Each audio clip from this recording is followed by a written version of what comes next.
Welcome to Forsyth Fantasy Hour. Slow.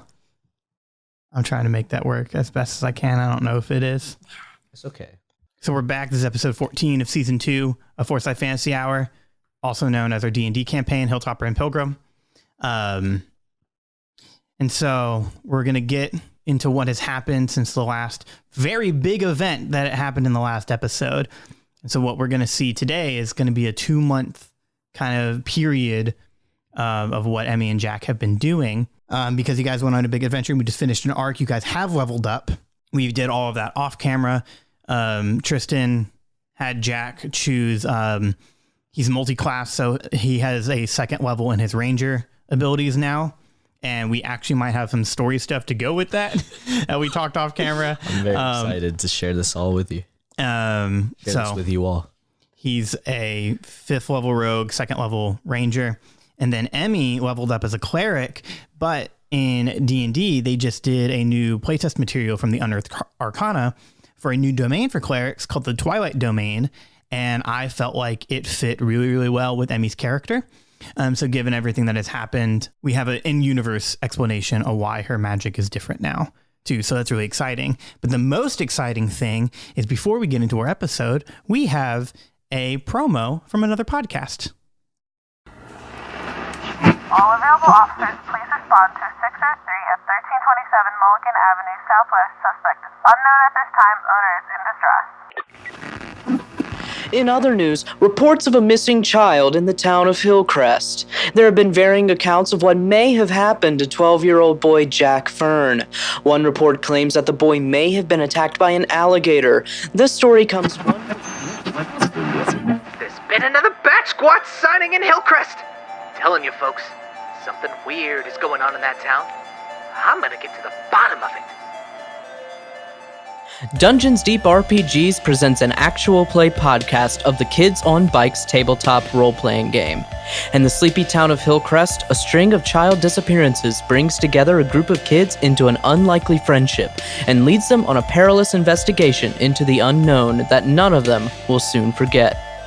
You can listen on your favorite podcatcher by searching for DungeonsDeep RPGs. May your dice be blessed, and we'll see you soon.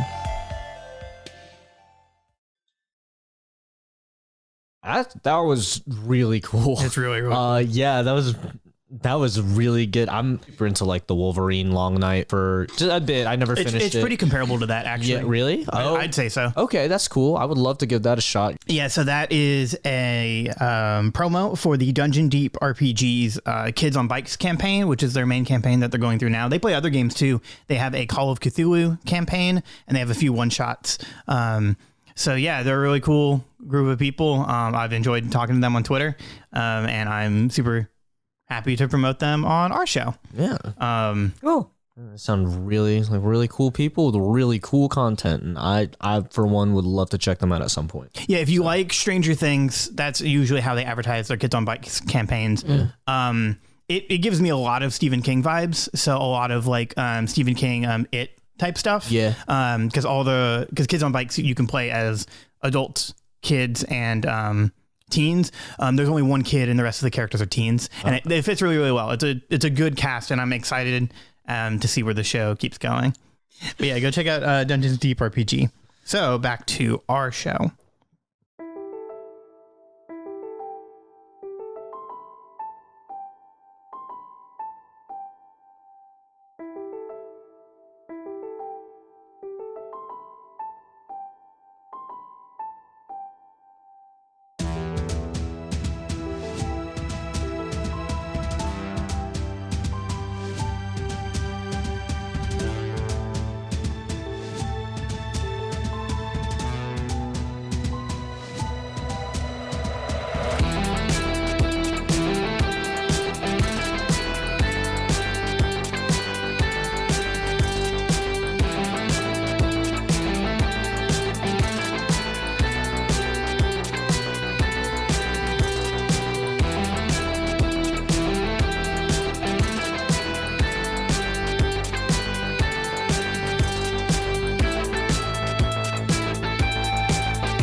you guys have gotten out of Nysen, this upside down world / realm that exists beneath like the planet of No Wishing and the continent. It's all the same.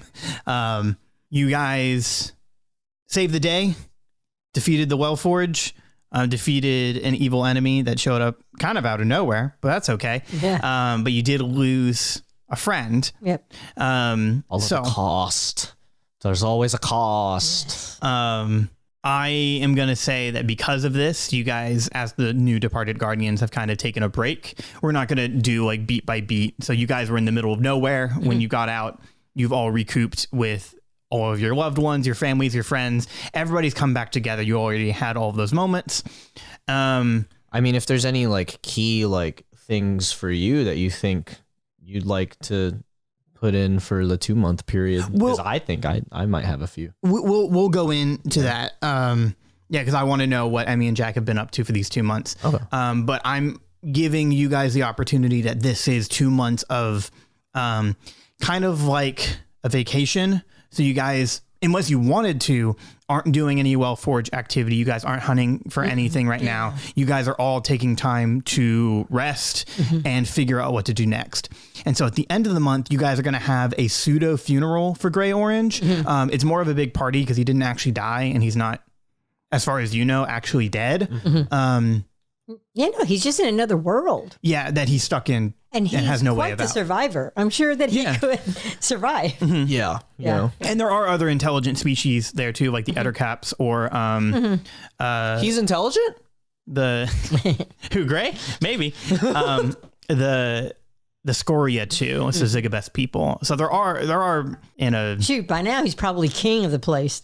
well, we don't know, and maybe we can do a one shot of that, like Oh God, I'd love that. way down the line.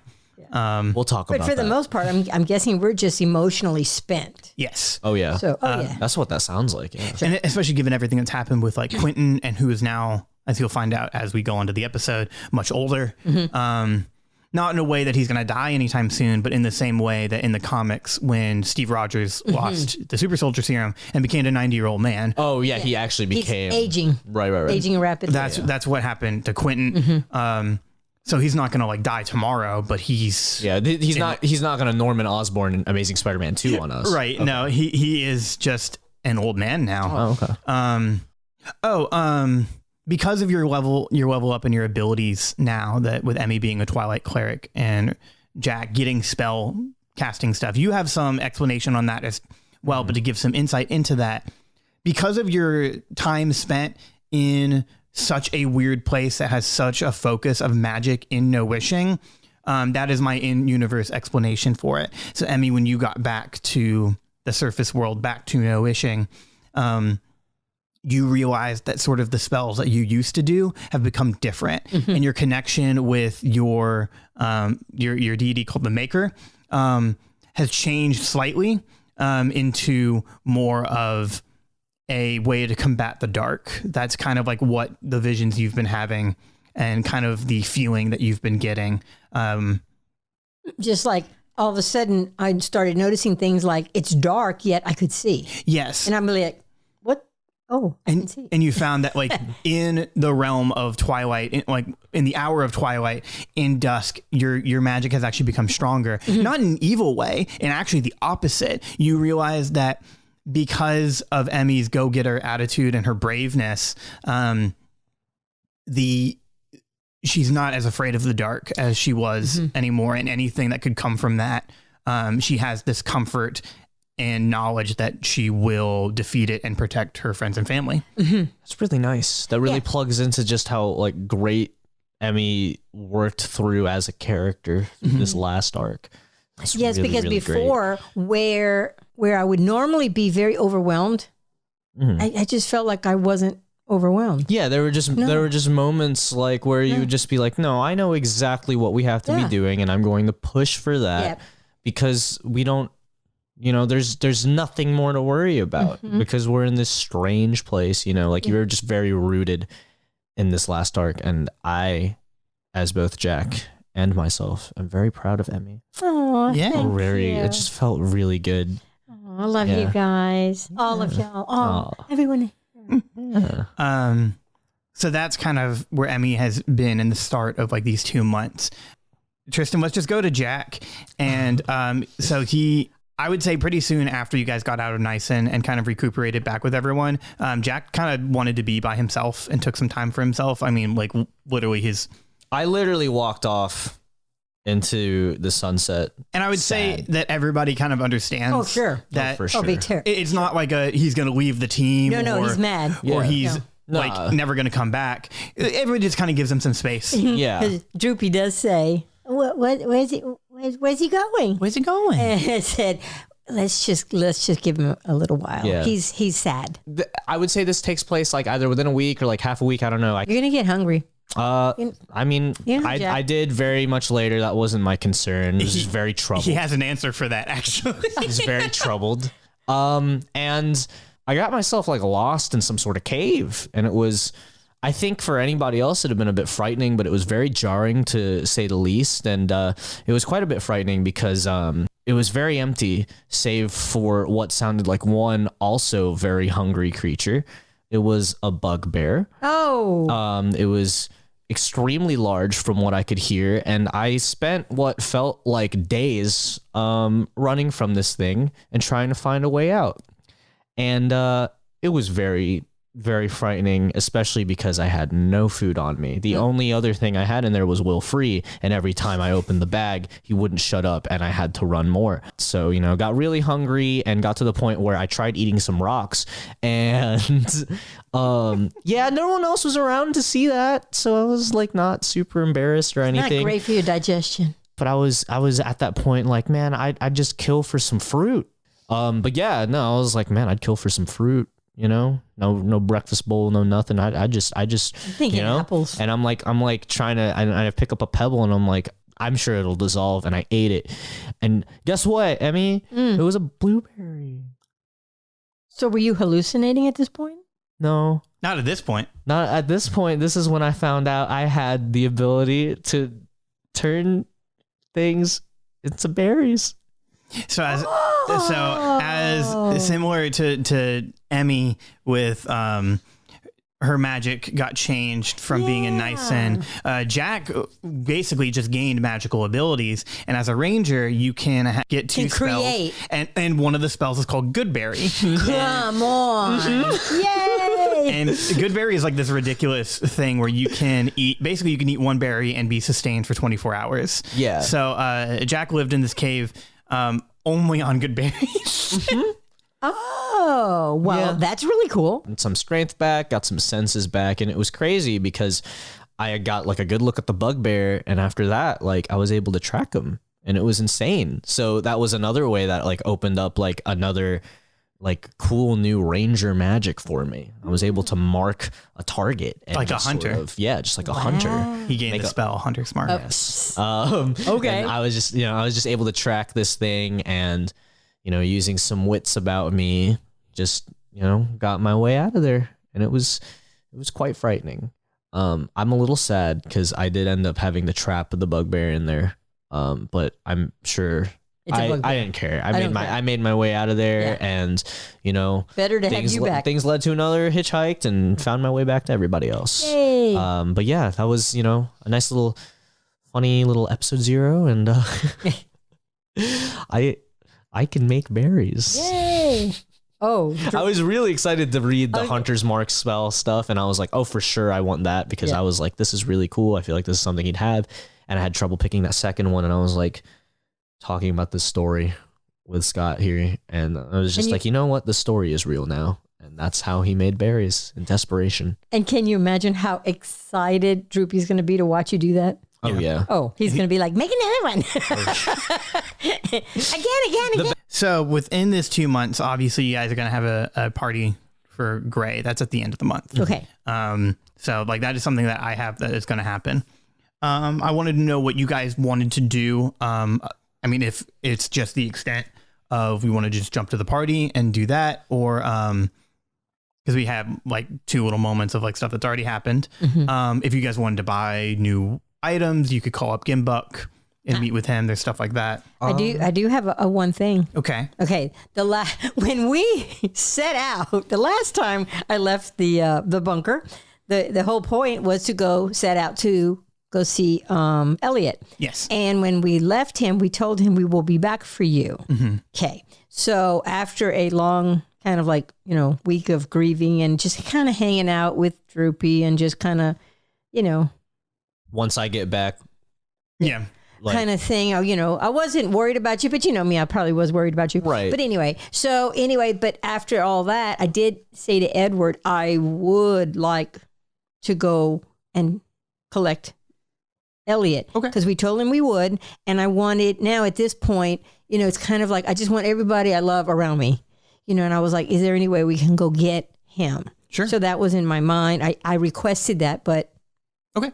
Yeah, let's play that scene out. Okay. I would say do you go by yourself? No. Take anyone with you? Oh, yeah, no. I mean, I come back, I could go with you. Yeah, no. Yeah. Oh, no, she's not going to want to go by herself. Okay. So whether it's... because I feel like I have business in Sixport as well. Yeah, if you want to come with me, Droopy, if us three go. Sure. I just wanted to go and collect him and come back, straight away and have no side issues, hopefully. But no, I don't want to go by myself. Okay. So Jack, if you're going with Emmy, I would say the other person who goes with you is actually Sia. Okay. Sia Flightfeather. She has had more of a connection to wanting to be closer to you. Okay. Especially given your kindness to Zert, both back in season 1 and in this last arc. Okay. I can imagine it's got something to do too with wanting to reestablish with modern society as well. Yeah, and then you have the whole tie to Jack Pilgrim. And she's the bird, right? Yes, Lady? she's half human, half Ericoan. But now she looks more Hawk-like? She used to be a hawk, but now because of everything and the mind flayer magic, she looks closer to a Skeksis from the Dark Crystal. Oh. So a big bird person. Not attractive. No. She might have a good heart, but she ain't party. And Bless her heart. I hate this, but yeah, she has a great personality. Yes. Not to shame her, because I mean she's just because of Nerissa's right. Experiments on her, she has changed. Okay. And the only thing that really kept over from her old self are her eyes. So her eyes are stunning. Oh. Which shows her warm spirit and her warm heart.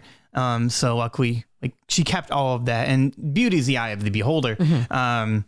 None of that's really important, but she is coming to grips with having a new look from when she used to. Mm-hmm. So when you guys are saying and going to Sixport, sorry, I didn't mean to interrupt.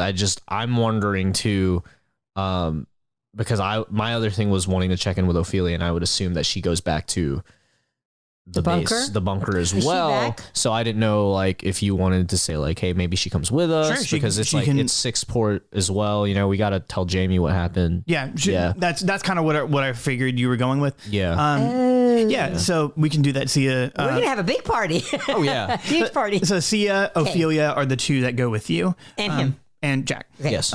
So you take your horse or your dad's horse, Peanut, and maybe how big are they? A horse. No. They're all medium sized. They're the smallest. Okay. So someone could ride with you, and then Sia can actually fly. So. Right. That's what I was thinking. Cool. She really can fly though. Yeah, she has wings.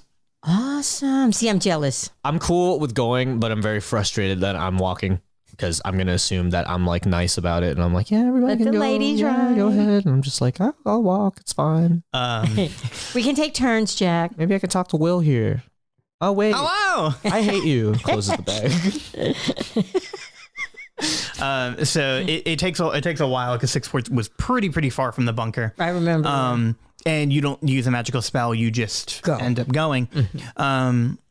So yeah, you guys go into this now major metropolis, which has become bigger over the past couple years. Sixport, the smell of the ocean, sea, and the canals come back to you as you guys are walking into the building. Walking out of the building in civilian clothes, they're both not in uniform, and they're both dressed up kind of nice. Is Director Moxie and her wife Roxy. So as they see you guys come up, Roxy goes, "Oh, hey guys, hi, how's it going?" She gives you two a big hug. She goes, "Are you guys doing okay?"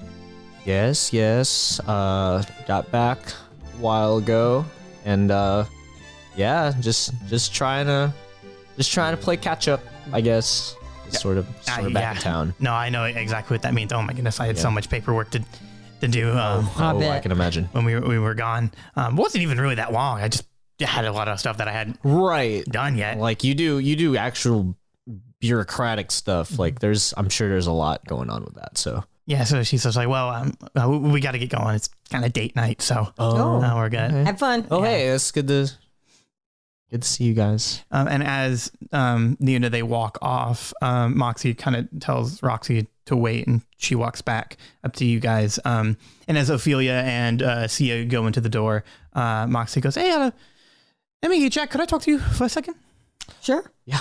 I just wanted to say thank you for taking care of Roxy during that time. It was kind of a new thing, and we didn't know what was going on, but to have her safe and sound again, that means the world to me. Yeah. So we've always had a good work relationship and been building different things, and I know Gray's loss is really hard on you. But yeah, I mean, it's weird. It's a loss, but it's, he's not, I don't know how much everybody else knows, but he's not really gone. Right. Makes sense. Roxy gave me the lowdown. Right. Yeah. So, well, it was cool getting to know her.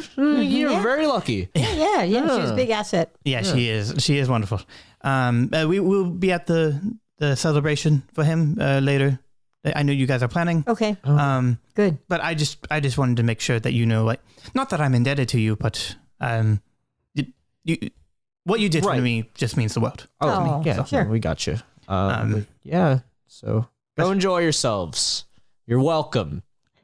We will remember this.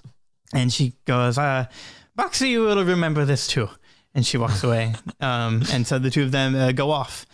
So as you guys walk into the District 6 office, you can see a lot of people, a lot less people than there were before.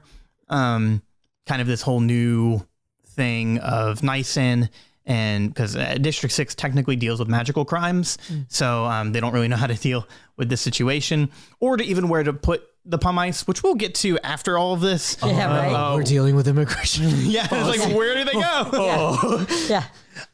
But you guys go into the makeshift hospital that is in the District 6 headquarters, and as you guys walk in, go to where the lobby is, where everybody sits, and you see Elliot standing there signing a paper, and he's in his regular armor and garb.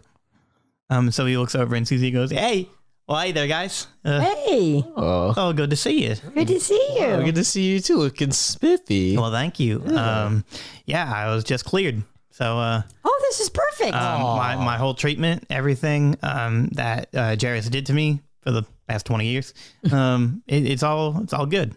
So, I am fit as a fiddle. Good. Are you free to go? Would you like to come with us? Well, actually, I was on my way to come talk to you guys. Yeah. Awesome. I wanted to meet up, wanted to catch up a bit. I heard a little bit of what happened in the past few weeks ago. Yeah. I'm glad to see you guys are safe. Yeah. But, yeah. Because there's a couple of other people who have checked out as well. Spleen. No way. Yeah, he's all good. The Stonecutters. I was gonna say the brothers. The brothers, they're all okay. Maddock is still not as well as the others, but overall, it seems like a lot of people who were, especially a lot of the officers that I met here, they seem to get better. And Emmi, regret to inform you that Nicholas Stormborn has been cleared, but he is currently getting charged for poaching and a bunch of media, So he's not out and about. He's out of the hospital, but he's in a whole heap of legal trouble. Okay, good. Okay, well, he definitely deserves that. Right. I just don't want him to start causing havoc again elsewhere. No. But anyway, well, that's great. That's why I was here. I was here to come get you. And I mean, we Jak were just hanging out. We just wanted to say hi as well. Yeah, sure. I don't know if you guys have a horse or something set up. If you could help me with my bags and stuff. And he gives basically the bags to you, Ophelia, and Sia, and he has one over his shoulder too. But he's just like, yeah, it'd be helpful if I'll just travel with you guys on the way out. Oh, sure. Sure. And so as you guys are walking back out of the facility, Emmy, you can tell that actually make an insight roll. Okay. I am so glad to be carrying baggage. Oh, dear. Oh, 10. Okay. Emmy, you've been, because you told me this, Vicky, off camera, that Emmy wanted to talk to Elliot kind of one-on-one. And so Emmy's still not sure when's the best time to do that. And I will leave it at that based off of the roll. Okay. So you guys are walking out of the facility with Elliot and his stuff. I'm sure this actually just really works out pretty well. But not only does Jak hate having to do this sort of work, because he usually leaves this to Gray, and it just makes him sad. His Gray's gone. But yeah, just, and then we also have other business. So I'm sure that, I let everybody know that me and Ophelia and Sia, if she wants to come along, would, have some business trying to locate Jamie, like just get back into contact with him and just, experience Sixport again. But I'm sure we like try to find like some sort of empty rental wagon or something and, keep that on there and not have to carry bags anymore. Right. Because I don't hate that kind of work, but like I do cool stuff now. Yeah. I don't want to do this anymore. I go, tell you what, why don't y'all go do our thing. Do your thing while I locate a wagon, and there's got to be a little inn or an eating place nearby. That's where we'll be. Speaking of inns and such, I know a great place that serves great breakfast There bowls. you go. So here's the address. Okay. Make your way there. Okay. You guys are very capable. And we'll meet you there for sure. Yeah. So, yeah, Yeah, that's sure what thing. we'll do. We can do that. You take as long as you need. And, We'll wait for you there. yeah. Jak walks off with the girls. And so, Emmy, you were alone with Elliot. And we did locate the wagon. We did put the stuff in there. Yeah, we've done all that. Oh, Yeah, so no- I guess where are they? Are they walking to the breakfast place? Sure. Okay, Or so breakfast bar. So we're now We'll do there. a jump cut. You Yeah, we'll guys are- jump to the place, and we're sitting there actually eating. Yes. Well, welcome to Goodberries. That's what the place is called. Of course. Yeah. And their specialty is Goodberry wine, Goodberry soda. Berry milkshakes. Yeah, it's just Smoothies? a bunch of rangers whose culinary tastes and such have brought them to a spot in Sixport, and they have this really great place, and they just brought all their tastes together, and you guys get to sample a bunch of stuff. It's very fancy, It's casual, but it's Nice. cool. It didn't just open. They've been open for about 5 years. Yeah, yeah. This is a place that has seen Sixport evolve. Actually, like canonically within the show too. Okay. Yeah. All right. Yeah, All no, right. for sure. Sure. This is where I stopped. Last time Jak was here was like 2 years ago. Oh yeah. Oh. Yeah, so I'm very excited to meet up with you guys there. But Sure. Anyway, yeah, welcome to Goodberries. We'll get your order out in a second. Thank you. I mean, it's up to you. Well, so, I tried to make small talk and asking, but, he kind of already had told us, he's good, he's been cleared. And so I was kept, kind of waiting for him to Make a charisma roll. kind of ask about me, which, hasn't happened yet. Yeah. Oh wait. Oh, halflings can re-roll a 1. Thank God. Yeah. Because she was feeling really nervous about that. 12. Okay. So I would consider that a mixed success. So I would say the conversation, I think it's fair to say to the audience what Emmy is trying to get across, because the other day, Vicky, you came to me and because we were talking about different stuff. I think we were just talking about like character progression and stuff. And you were basically just like, I kind of want to romance Elliot. Well, not romance. It's just that over time, since we've gotten older, because we knew each other as we were kids. Yeah. He was like an orphan type that my dad took in. Mm-hmm. He lived in our He lived our in cottage. in your property, but he lived outside of Yeah. your house. Right. But we went everywhere together. We did stuff together. Right. So we were pals because, we were younger. It's only natural to be curious about progressing in this sort of way. Yeah. And over time, it's like, well, first of all, I thought he was dead. But once I saw him at the ball, I was like, oh my gosh, I can't live without him. Right. And I couldn't understand why, other than, I guess, meeting up with somebody that you cared about. But then, no, it's been more like, I'm feeling more like, I like, as the kids say, but I don't know where he's at. And he has been through a lot. Yeah. Right. Life's brought you in very different directions. Yes. And it's pulled you together, pulled you apart, and here you are. And here we are. And we lose a friend and perhaps gain something more. Yes. And so I kind of say that, it's like, I'm trying to eat, but I'm not. So yeah, you get your point across in what you want to say and kind of expressing what you've just expressed to the audience. It comes across very awkwardly, but that's where the mixed success comes from. So Elliot, he's just kind of smiling and laughing. He's like, I kind of got the feeling that you wanted to tell me something important.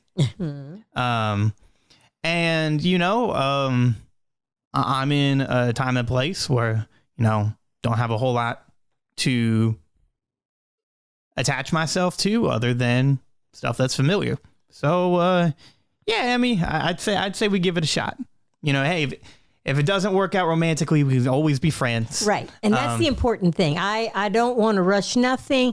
I just know that now, to me, friends and family is everything, and I just don't want to lose you again. And I love having, my dad, with me and my new friends. I said, well, you wait till you get to meet, get to know Droopy. You're going to love. I've seen him a couple of times here and there. And you're going to love him. And I just want, something more for you because, you've been through a lot. Right. And so, some days are going to be better than others. Yeah. And, in the time that I had been, quote unquote, dead, I've done a lot of horrible things. Some I remember, some I don't. Okay. So, I mean, I do come with my own set of issues, but frankly, who doesn't? Well, and you know what? You're amongst people that love you. And if you're having a PTS, moment, and if you're having flashbacks, and just talk, don't keep it to yourself. Just let us know you're having a bad day, and that's okay. That's why we're here. I'm here for you. And so he reaches across the table and he grabs your hand and he goes, "Well, that I will do." Oh, thank you. And so then, and as a Goodberry waiter, I would like for you guys to sample one of our brand new bottles of Goodberry wine. We just uncorked it in the back. It's very home fresh tasting. Okay. And, I say sample. Why don't you guys have this bottle for free, huh? Aww. Look at that. To new reunions. And honestly, we owe Jack a lot. I've seen these gauntlets, this sigil before. You must be friends with the good Jack Pilgrim. Yes. Very happy that, he's getting out there, spreading the word about us. So, here's this on us. And, thank you. Let Jack know we love him, and we'd love to have you guys back again. Enjoy your time. Thank you. Thanks. Please tip. Bye. And so we clink glasses and have a little.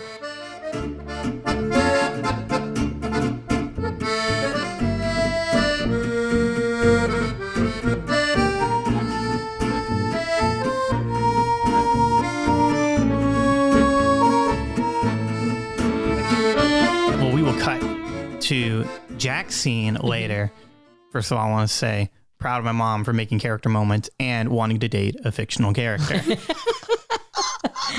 Well, I'm out there now. A part of me holds back some reservations because I have to play that fictional character, but I am still very proud of him. I'm really glad that you've addressed that. Jack, so you are walking down the street, heading to the Iron Fist Merchant's Guild. Yes. And you are with Ophelia, who has been wildly quiet this whole trip. And you've been with Sia, who has been wildly awkward this whole trip because she does not know how to handle the situation and come into her own new body and new voice. I'm going to give her a voice that's different than what she had when she came. Does she squawk?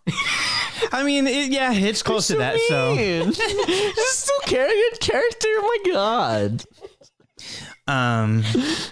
Because I want to do the Chamberlain from the Dark Crystal, so I'll try to go into some of that without matching any of the other voices I do. But Sophia asks you while you guys are coming up. She goes, how do you all know the man we're going to meet? Oh, well, he's basically our brother. Okay. I mean, from what I understand, you knew. I mean, like, I'm sure you've heard. I go by Jak Pilgrim as well. Yes, I understand that, Guardian. Right. Must be sort of weird. I put my hand out. I'm like, I'm actually Rhett Matthews. I don't know if he's ever like talked about us ever, but it seems like you guys have had like a cool history or something. Yes, Jak has talked about his family. He was like a really cool older brother. So he talked about all of you very highly. And didn't get the chance to meet you, and things have been a little crazy for the past couple of years. I can imagine. So some memories are still a little fuzzy. And as you're talking about this, she brings up, she goes, yeah, and if you don't mind me calling you something other than Jak, if I can use Rhett, and as she says that, you realize this whole trip she's only called you Guardian. She's not called you anything else. Yeah, I look at Ophelia and I'm like, oh. Yeah, for sure. Yeah. Call me Rhett. Why not? That's actually... And then, okay. And then Ophelia says, so Jak, does that give me the ability to call you Rhett? Or do you want me to keep calling you? You call me what you want. Okay. Honestly, yeah, it's just whatever. Okay, Smelly. I think we're about to get to the to Jamie's place. All right, cool. All right. She laughs and she walks off, and you actually haven't seen Ophelia laugh the whole time you've been back. Okay. And so as you guys walk up, you see Jamie, who's now sporting this nicely braided beard, and has a little bit longer hair, and he's talking to a big Goliath person who's wearing a uniform with a lightning bolt on it. He says, all right, look, we've been pretty good here at the Immortal Iron Fist Merchant Guild, because that is who I am, defender of Sixport and enemy to the hand. And you can see that this is not the first time he said this to this particular Goliath. And he said, so we'll let it slide that, you guys are, lost some of our shipping material. But, we won't hold it against you or your higher ups. And the Goliath just goes, okay. Sure. And as he sees you guys walk up, he goes, do you have any business for me or for... Or my friend for your friend, okay. I guess. Okay, the good. Defender of Sixport, I guess. And he goes, okay, and he walks past, and he says, Mr. Jamie, we will have your materials returned sooner than later. Thank you again for the Spark Merchants. And he turns and looks at you guys and goes, good luck. He just walks back, and he gets into a motorized train car that looks very similar to the ones that Gimbuk and Paxton drive, who you met in the first arc of season 2, the merchants that you know. Mm-hmm. So Jamie goes, hey guys, what's up? How's it going? Going pretty well. It seems like you're doing really well. Yeah, they've moved me up a little bit in a managerial status. As far up as you can go, huh? I pat him on the head. And he goes, Ophelia, it's nice to see you. And he goes, oh, sorry, I don't know your friend here. And he sticks out his hand. And Thea just kind of nods and gives him a handshake. And he goes, hey, I'm Jamie, the Immortal Iron Fist, manager of this merchant store. warehouse, I should say, because we're not a store. We give I see that you guys have upgraded. Pretty cool. Yeah, Pantry store to big grocery store. I'm very proud. Yeah, it's great. Yeah. We sell more than food now. So it's really cool, dude. That's what brings you in here? Let me take you guys into my office. Yeah, actually, I was hoping that we'd just talk in the office. And so you guys walk through the factory floor, and there's not too many people there. It seems like that this is like an off day for them. So a lot of the workers aren't there, and there are a few who are just talking with more. You see more of the of different clans of merchants with different sigils and symbols. The one you see the most is the Spark Merchant. So these Goliath people. That's a name that you guys have heard before. Right. That is who Gimbuck and Paxton work for. So yeah, it just keeps coming up more and more and more. I kind of asked him about that actually. Just like, like these Spark Merchants. Oh yeah, the Spark Merchants, man. They're one of the oldest merchant companies in all of Noishing. They most of the Goliaths live outside South Coast, actually across the region over there in the Outer Isles. Huge, long history, very peaceful. Even though you would think that they'd be violent and gargantuan, they're not. They're this wonderful industrialist company who are almost all pacifist. Wild to me, because when sometimes when we get a issue with some of the people, you gotta fight a little bit. Sure, I myself, like your Goliath friend, have rumbled with upper management. I understand. You understand how it is. Yeah. But yeah, things completely changed when one of the essentially like the princess of their whole clan, she committed the first murder in their history, like ever. And so yeah, it was a wild time, and so they've just been trying to recuperate after that. And her parents, the Sparks, they have been trying to reestablish their relationship with other businesses, and so all throughout Noishing, they've really poured almost all of their fortune into maintaining their relationship again, or their status. Huh. So we're doing a whole lot more business with them, and it's great. Really cool. This your office? Yes, and so he opens the door and he sits down and he props his feet up and he's like, "Yeah, this is my kingdom. This is my domain." Oh, I see that. Nice plaques and stuff. Really cool. So, I mean, we get into it. I just it's really awkward. I don't know if you want me to like roll for this, but I don't know. Yeah, do a charisma roll. Yeah, we'll do the same thing that we did with Emmi. Yeah, just like trying to bring this news to somebody after all that. Yeah. So, I got a 5. Okay, so as much as any, and I'll count that roll for Ophelia and Sia as well. You guys keep trying to get a word in, but Jamie just keeps talking, and he goes on and just rambles about the different sort of things. And you can tell how his managerial status has kind of changed him in a little bit. And Jack, given that Ophelia told you that not only she was older, but Jamie was older, you're now starting to see that now, that he isn't the young small fry that you used to think him as. Right.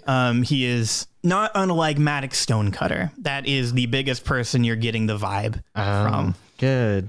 So it goes on, and eventually Ophelia just says, "Look, Jamie, I'm sorry. Gray's gone." He's not like gone. I mean, he's literally gone. And Jamie's face is just in shock. What do you mean?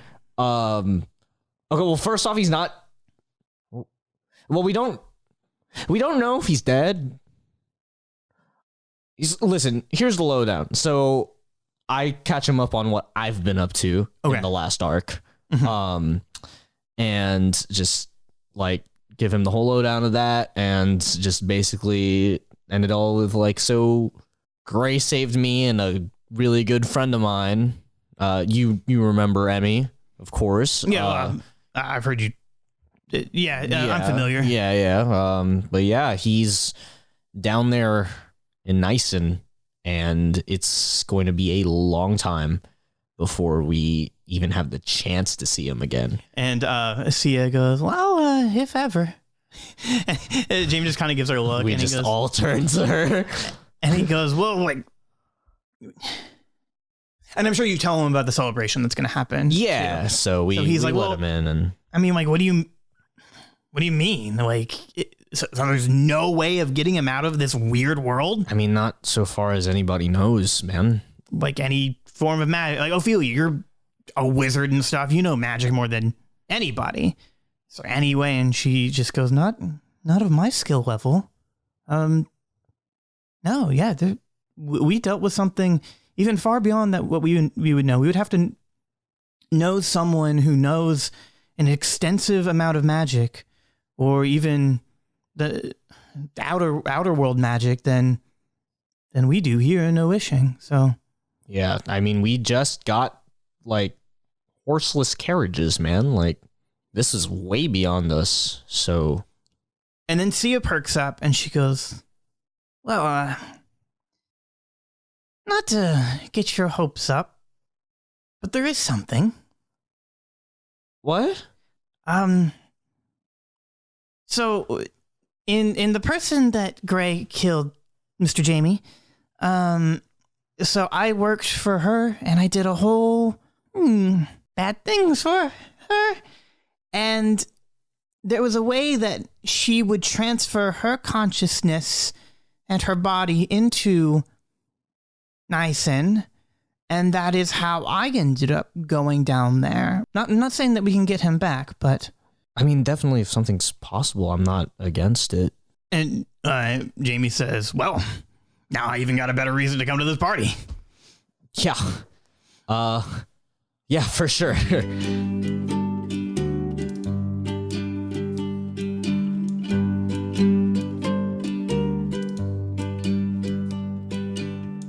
Before we get to this celebration and party, so the Pumice, we're talking about 30 or so intelligent creatures needing a new place to live.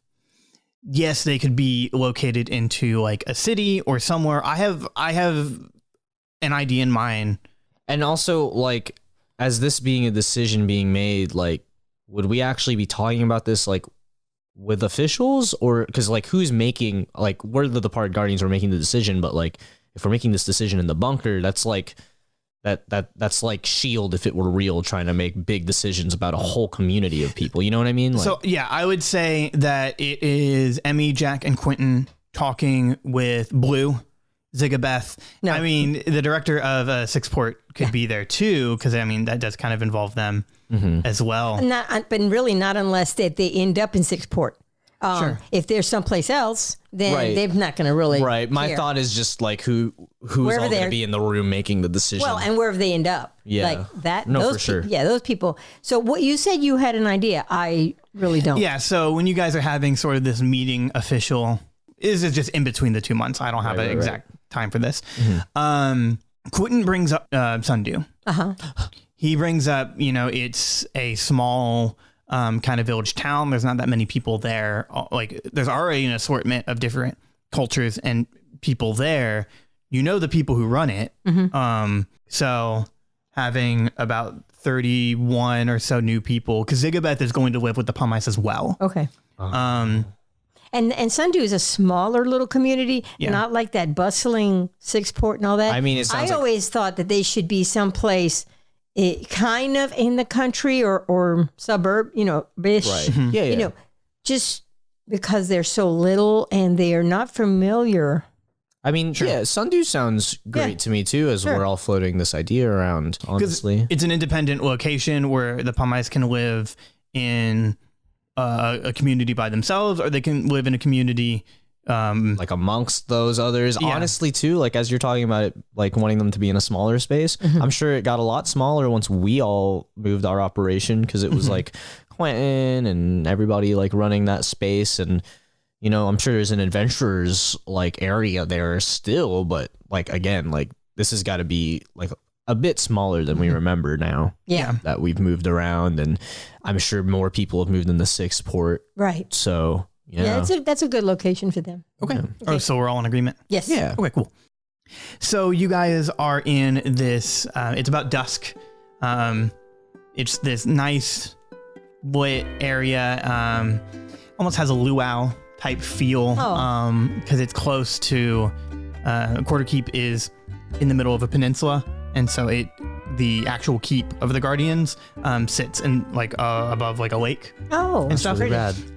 So I'm sure it's really cute seeing. I don't know if the Palmice are gonna be there, but I'm sure it'd be cute seeing like Kermit but blue, like in a luau uniform. Yeah, a little Hawaiian shirt. Yeah, so they're so the Palmice are most certainly there. There is a lot of people there actually. A lot of District 6 officers. I'm sure for them too. This celebration is them making it up here. So, yeah, this is probably really big for them too. Yeah, so it's a mixture because this wouldn't have happened without Gray. Right. And so Moxie and Roxy are there. Lieutenant Captain Falone is there as well, and he's very curious to talk to all the different Palmice because they're from a new world. Aliens, everybody! Can you believe it? My goodness. Yeah, so then the regular cast is there too. Emmi, Jak, Quentin, Droopy, Nyx, Astrid, Ophelia. We have Elliot now, Sia, Jamie came. made it? And he brought a few of his like merchant friends as well. Oh. Hopefully to network and such. Of course. Edward, Emmy's dad, is enjoying himself talking with Quentin a lot. You notice Astrid's helping Quentin a lot. Because of Quentin's now like rapid age. So she's kind of become the caretaker for him. Oh, okay. Nice. You also have Gray's former team, Banquo, Burgle, and the Bog Witch. So the people who wanted you to find him, they are there. Oh. So they just wanted to find him. They wanted to see him. They didn't want anything dubious, huh? Right. Aw. But he was afraid. He didn't know. And so he was trying to avoid them. And so I would say as this party starts, Burgle steps up and at a little podium and he goes, "Oh, hello. If I could just get everybody's attention real quick." Real quick, he is... I'm just remembering this from before. He's a folk hero, isn't he? Yeah. Tight. Yeah. I'm freaking out a little bit. He's kind of super cool. I'm like... Nobody told me Burgle Timbers was coming here. That's rad. He defeated the evil rock gnome Magus in the Kronos Woods rebellion and protected the spirits in the trees. That's Burgle's folk hero background. Would you say that, and I'm just trying to run my memory back a little bit, but would you say that this is a folk story that we heard as kids, like me and Gray? Yeah, because he's old. Right. And then like I can't remember. But like, was Gray like super into that? Like, would you say that was something that inspired Gray to do what he did as well? Oh, probably. Yeah, I would say for sure. For sure. Yeah, I'm like super over the moon. I don't know that Jak knows that was Gray's old teammate and that Gray went out and did all that. Yeah, he never really said too much about who exactly his old team was. I think Emmi was the only one who actually met his team and had met Burgle Timbers before. Because you weren't with us. When me and my dad went. Right. And then they're like, "Oh, by the way, we want you to do this favor for us." And then everything turned weird. Yeah, so I'm freaking out. Yep, and that's just super cool. So Burgle says, "I just wanted to thank all of you for being here and supporting a really great man, Gray Orange, not only for his I use humanitarian work loosely, because he was a bit of a vigilante, but who isn't in South Coast? But he did rescue a whole new species that was relatively new to us. So we want to thank him for that. I just wanted to give a little story about how I know Gray. So me and our other merry band of adventurers, we would go around, we would save towns, we would get into trouble, we rescued helpless animals, we always were for the spirit in the trees. As he says that, Jak, you get a little excited because that's like his whole thing. Oh yeah. So you're just I'm just like bumping Emmi and like Ophelia and whoever else is around me like on the shoulders, like what? Oh no way! It's like meeting Tobey Maguire in real life or something before you know, like the decline in the career. I love Great Gatsby. So then Burgle talks about a big story with him. And he says, so one time we were battling with a poacher, a well-known poacher family, Nicholas Stormborn. Yeah. And everybody boos. Everybody And he goes, I agree as well.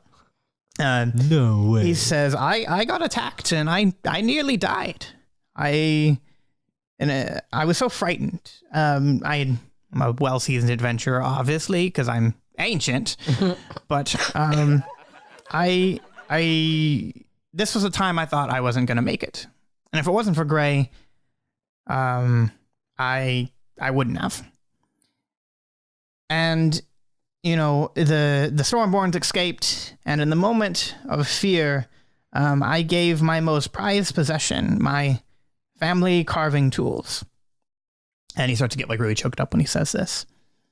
And he said, I always wanted to bring that back to my father one day, but I don't know if Gray still held on to the tools, and I really don't care.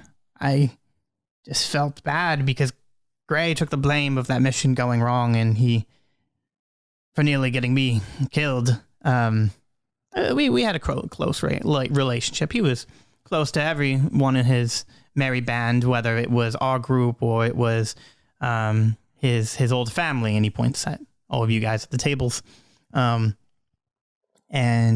he said, but, you know, as much as he took the blame for it, no one ever held accountable for what he did. That we all knew it wasn't his fault, that his kind spirit was just too kind, I should say. And, you know, we got to see him for a brief moment before he went into Nyson, and kind of spooked him a little bit, but frankly, we just wanted to see our friend back. And I was happy to know that he had done all this great work with not only the District 6, but the Guardians, and with us. So, you know, I want we'll get back to the celebration, get back to everybody having fun, but I wanted to say, not only did he do something heroic in these past couple of months, but he's always been heroic. And then everybody kind of stands up and claps, and he steps down from the little podium. And as he does, everybody's going to get back to kind of chattering. And I was like the loudest cheering. I was like banging on tables, because it's not just Burgle Timbers, but just like everything about that just really got to Jack. And there's some tears, perhaps. Director Moxie stands up, and she has a little item wrapped up in cloth, and everybody kind of looks and doesn't know. And she walks over to Burgle, and she said, so, Mr. Timbers, it's great to meet you. But we had to clean out Gray's locker, his stuff that he left at the at District 6, and you know, nothing really too interesting or nothing too embarrassing. And everybody laughs. And she goes, but we did find this. And she unveils this little box, and it's his woodcarver's tools. Oh. Gray never forgot about Burgle and held on to his tools, and Burgle just starts crying, and the two of them hug. And once everybody sees that, there's another round of applause, and then the party kind of starts going back to the way it was.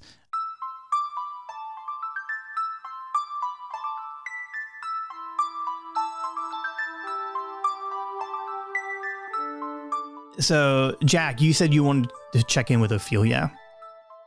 I did, but I didn't know if, I mean, definitely the Timbers group had some words to say, but I didn't know if the immediate family of Gray Orange had some words to say. I don't know. Oh, did you want to? Do you think? Yeah. I mean, I think so. I didn't know if like you yourself had like any ideas from any of the other I would say members. Probably everybody else stays relatively quiet and just kind of lets the party go, but if Jack wanted to say something, I am absolutely for that. Yeah, I don't know how public like I would want to make it out to be. Honestly, I think like I sort of pull the family aside. Okay. And I wonder if like we bring them in, we're all celebrating and whatnot, but if we just like, I don't know if like I don't think I like pulled him aside or something, but maybe like as the party is going on, like we're all like talking, we're all catching up. It's literally just everybody but Jak and Gray. Mm-hmm. So like maybe like we sort of like bring it inside and we find ourselves like maybe in like Jak's old room or something. Okay. So if that is the case, so Astrid, Nyx, Ophelia are Jak Pilgrim, Jamie and Sia.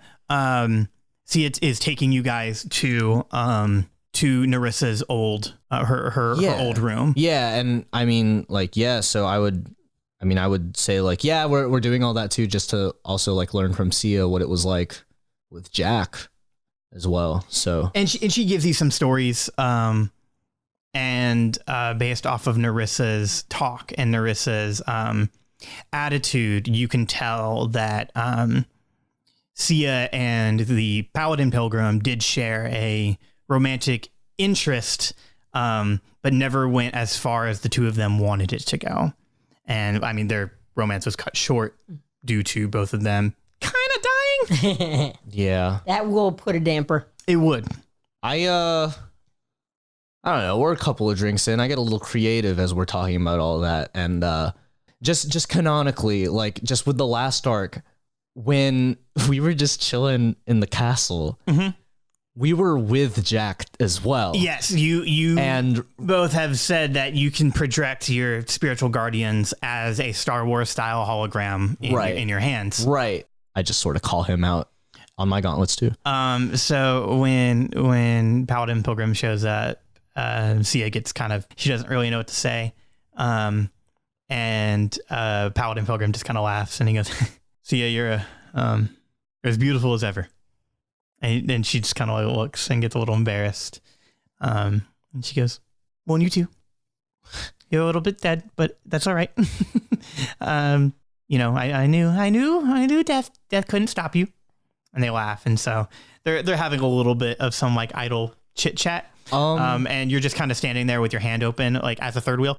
I mean, I'm thinking like while I've got him out there and as their little interaction is coming both to a natural end and an awkward end for the rest of us in the room, I just feel like I have like thoughts to get out, just because like it's just weird because I felt like as a character like Jak and Gray have had very, very similar arcs, they just really wanted to be like, I don't know, they had like I suppose like personas that they really wanted to aspire to. Mm-hmm. So, like Gray, they both wanted to like be like something greater.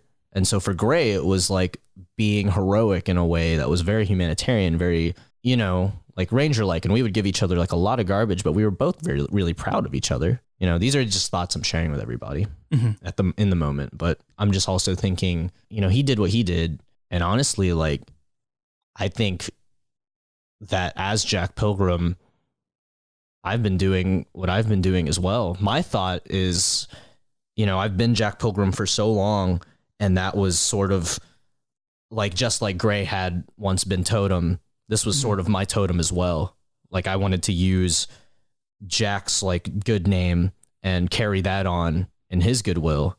And it's really cool because that's been something that a lot of people are aware of now. Like he's a hero. And it's cool because I felt like with my actions in the far, far past, before even this story, my actions as like this character, I've just always wanted to do better, just like our good older brother. It's just shown me that I've just always been just as good. So it's just really cool, to hear all that. And, like just want to let everybody else in the family here in the room know, as I've told Sia earlier this month, but I'm totally okay with going by Red again. Okay. Yeah, I'm cool with being Jak Pilgrim as well. I like that as a title. I never asked your permission, Jak. I talked to the hologram, mm-hmm. but like thanks for not getting on me about it. And yeah, I don't think I'm finished by a long shot doing all this good work that we do now, but yeah, I'm just really happy with where we're all at. And I don't know, just wanted to run that by you guys. What do you guys think? Nix goes, well, I mean, I always thought you were a dork, but you're All right, tight. Yeah. Cool. You're my favorite dork. Oh. Astrid says, well, I'm happy to have the family back together. More or less. Yeah. And then Ophelia just gives like kind of a silent nod. And Jamie is just like, I'm been out of the loop a little bit, but I've kind of had a new position with what I'm doing here. As the Immortal Iron Fist protector of a six. We get it. It's like, yeah. I have some more financial resources that I didn't have before. So, whatever we want to do to progress to possibly get Gray back. And he looks at Sia and she goes, well, maybe. He goes, well, I'm happy to help any way I can. And then Jak, the Paladin Pilgrim, says, Brett, if my name is worthy of a title, then you are equally worthy to have it. Cool. And Jak goes to his character page and writes in his real name. Wow, so great. So I will call you Jak as a gameplay standpoint. Yeah. But I will have characters call you Red as well. Yeah. Emmy. We'll be so confused. And I mean, yeah, to jump back to Emmy too, I mean, if we're going to do this thing with Gray, I know we didn't discuss it, but I'm wondering if maybe I just call clasp her in too, because she was there, and I believe that as my new friend, she deserves to be a part of this as well. Yeah, maybe you left your call clasp on, and so I was listening. Yeah, I would assume, Emmy, you're listening to this kind of family moment. You're sitting with Elliot, and your dad and Edward. Did you want to say anything publicly about Gray, or did you just kind of want to let the party, the physical party, go on? Yeah. And in fact, I think Jak said, Emmy, did you catch all that? And I said, yeah, cool. Well, whatever y'all decide is fine with me. Rhett. Thanks. So, Emmy, is there anyone at this party that you wanted to communicate with or talk to, or you just kind of enjoying? Yeah, because, this is Gray's, party. This is Gray's moment. We got Elliot back. I'm sitting there with Droopy and my dad. Yeah. Actually, I'm pretty happy. And Wilfrey is oh my God. I let Wilfrey out of the bag. Yes. I got over being angry with him about the cave stuff. Oh, because honestly, he is. I'm sure he was with you this whole time. Yes. Yeah. He kept running back and forth. He's, he doesn't go far. Yeah. He doesn't. Well, he can't go far. Yes, I know. He's tiny. Yes. But I mean, it's like he would be like, if all I had to do was look down and there he was. Yeah. So he stayed with, by me and stuff. And so I was just kind of enjoying, all of it. But yes, I heard. And in fact, I think Droopy did ask me, what's going on? What is he saying? And I said, because I wanted to listen. And I was like, yeah, this is important stuff. Yeah. So it's like. So Droopy just went back to playing with Wilfrey and Dax. Exactly. And so, yeah, I forgot about Dax. Yes. Yeah. Because you left Dax with Droopy in the bunker. Yes. And so he's been taking very good care of him. Whatever abilities I had with Dax in the past is all just Droopy's now. So yeah. It's transferred over. So you've been with your little clique. If you want to bring that clique, go ahead too. I don't mind. I love that. I love the clique. So something else happens instead. So Quentin walks up with his cane and he goes, Emmy, there's someone at the front of the keep who desperately wants to talk to you. Really? The District 6 people cleared him. He seems fine, but he's got like a message for you. Okay. Yeah, and then he kind of looks around and he goes, oh, and if you don't mind, could I take your seat? I need to sit down. Sure. So you do. And so, Emmy, as you're walking in front of this drawbridged open keep, while the party's going on, there's a couple officers standing guard. And you see this man. He's not anybody that you recognize or like you've seen before. He wears like a cloth mask over his face. He has very, very, very wild hair. He's pretty big from what you can tell. He looks human. And he has very, very piercing, like, blue eyes. When you walk up, he says, if you don't mind, could you give us a moment of privacy? To the two officers? Yeah. And they're like, yeah. Sure. No, and I look at them and go, but don't go far. Because I don't know who that is. Sure. I mean, I really don't know who that is, right? Yeah, no, you Okay, don't. all right. Okay, so then this messenger, he's like, fair enough. And as this is going on, Elliot kind of stands up and he's like in the back, like watching. And so he goes, Miss Emmi Hilltopper, I know you don't know me and I'm not that important, but I have an important message for you. And he hands you a letter with a wax seal on it. And he goes, and I'm kind of required if you open it in front of me. Okay. I promise you it is not anything bad. In the world of no wishing, was there never a recorded instance of an anthrax attack? But on this day, the celebration of Grey Orange. No. So I'm reading and Yeah, so you see a message and it is in 2 languages. Oh, So the first is common, and it says like, my deepest condolences for the loss of Grey Orange. He was a mighty man and a mighty friend. And then below it, there is another language that you can only partially understand. It's Winterwolf. No way. And the message reads to you. No, but it says, I'm sorry I've been gone, but you're in danger. Be wary of House Stall and protect the orc child at all costs. And so when you read that, you immediately know you only know one half orc child, and that's Nyx. Then I need you to make a insight roll. 18. Okay. So as you read this letter and you immediately know who it's from, like, what is a question you would want to ask this messenger? Where did you come from? What region are you from? He says up north, high north. Okay. North and Park. Who gave you this letter? And he says, and as he turns and he starts to walk away, he goes, keep that close to yourself and make sure nobody else reads it. Yeah, I think you know who it's from. Is it from who wrote? I'm looking at it, trying to see if there was any teeth marks. Right. So you're looking at that, and as he's walking away, based off of your role, you recognize those eyes. They're Roderick's eyes. And his cloth mask starts to fall off a little bit, and you see this large wolf-like mouth. And then this humanoid man gives you a wink and then breaks off into a full like sprint and is gone. And immediately all of this like snow and smoke come up, and the District 6 officers are kind of freaked out, so they run out. But and he's gone. They're looking around, and in this puff of ice and frost, he's gone. Okay. And so Elliot walks up to you and goes, Emmi, what was that all about? You okay? Yes. But when we get back to the bunker, we're going to have a little meeting. Yeah, I would say so. And immediately he is cut off because everybody's call class goes off at once.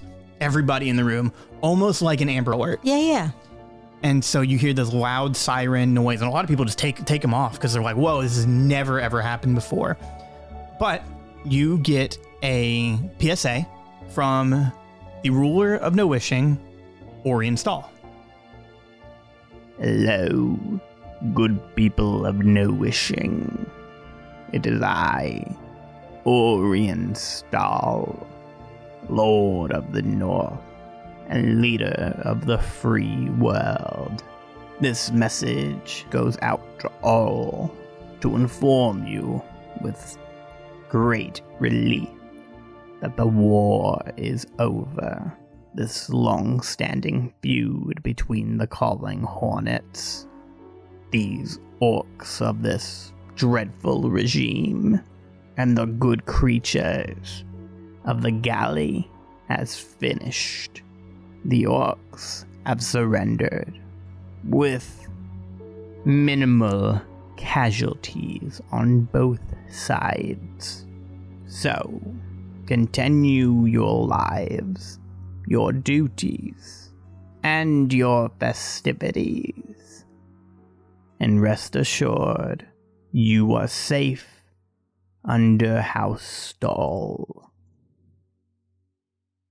Miles and miles away, on the estate of the Short Marshes, as a young caretaker named Silka S. Sawzel tends to the mansion and the magical trinkets housed there, the same message reaches him.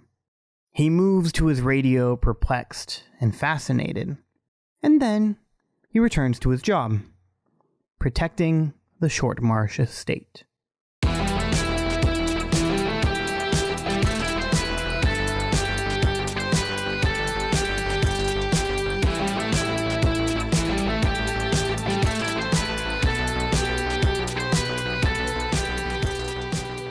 Thanks for listening to Forsyth Fantasy Hour, a podcast created by Scott D. Forsyth. Hosted by Tristan Lagan, Vicky Forsyth, and Scott D. Forsyth. Intro and outro theme composed and performed by Popski, with additional music and sound effects provided by Audio Blocks. Until the next episode, stay safe, adventurers.